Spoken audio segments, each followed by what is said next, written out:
Hannes, why do you think you won this award? Look, that's for others to decide why I won it. It's just a tremendous honour and privilege for me to even be considered for it, never mind winning it. I've had a rather strange and bizarre, I think it's safe to say, first term as a parliamentarian, coming into Parliament when I was, 27, you know, standing for the first time in a general election to be elected. That was a huge honour and privilege in itself. But then to very quickly move from that to being put at the forefront of our fight back in Scotland around standing for the deputy leadership, and then the responsibility of the referendum campaign, which I was honoured to be at the heart of, and now in the acting leader role, now that we have a leadership contest happening in Scotland, I think it's safe to say I've done a lot more in my first time than I was expecting to be doing. A lot more than many parliamentarians have done in their lifetime. I'm living my life in fast forward.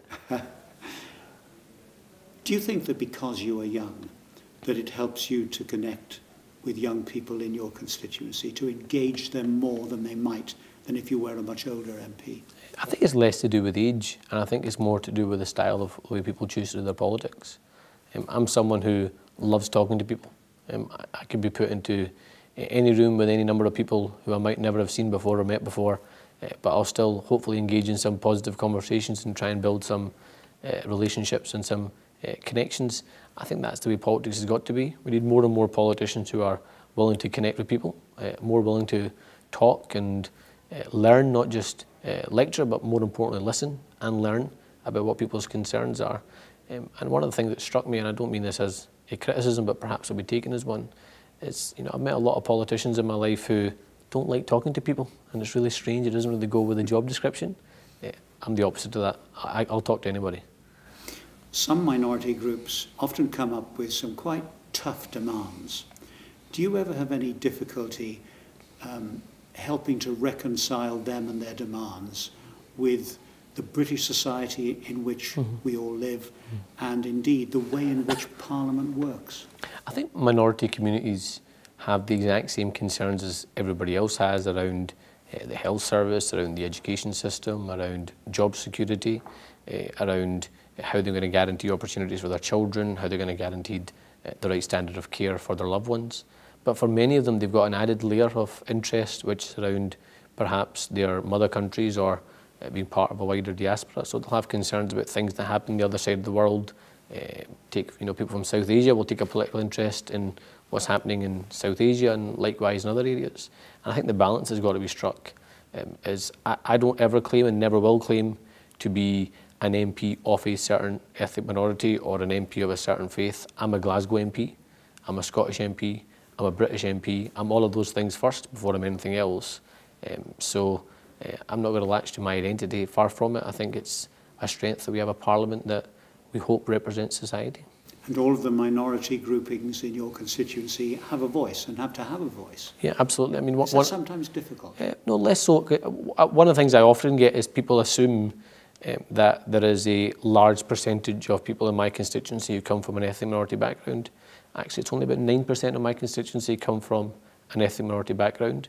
And I think that says something about Glasgow. It says something about the city of Glasgow, who are by no means a diverse community, yes, but by no means a large percentage of people coming from ethnic minority backgrounds, but they're still willing to look beyond someone's faith, beyond someone's colour, beyond someone's background, and hopefully judge someone based upon the job they can do and the politics that they represent rather than the background they represent.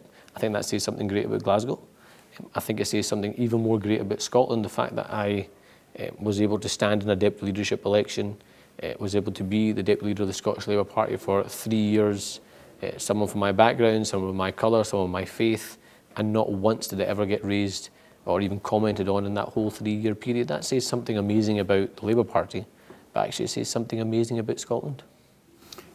Do you think that with everything that's happening with the Labour Party in Scotland, and you yourself have now said you're not going to be deputy leader after the election on, I think it's December the 16th, do you think that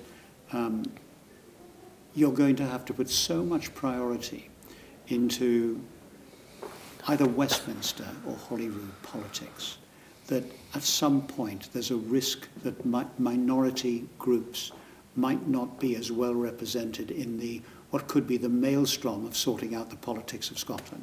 Yeah, well, look, there's a twin challenge. One is making sure we have representation of all communities at Westminster. There's a challenge alongside that, making sure that the Scottish Parliament also reflects Scotland. And there's a job of work still to be done in those areas. I'm proud of the fact that as a Labour Party we've recognised the importance of diversity around gender.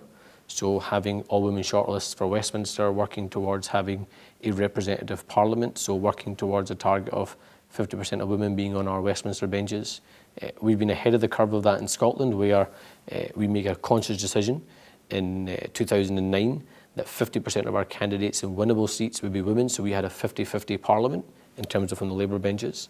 That still remains today, and one of the things that I did in my own role was to ensure that any future selections for the Scottish Parliament balanced again on winning seats as well as unwinnable seats with that 50-50 representation. So we have gender diversity in Parliament. We've still got work to do alongside all political parties to make sure we have the right level of equality in other areas as well.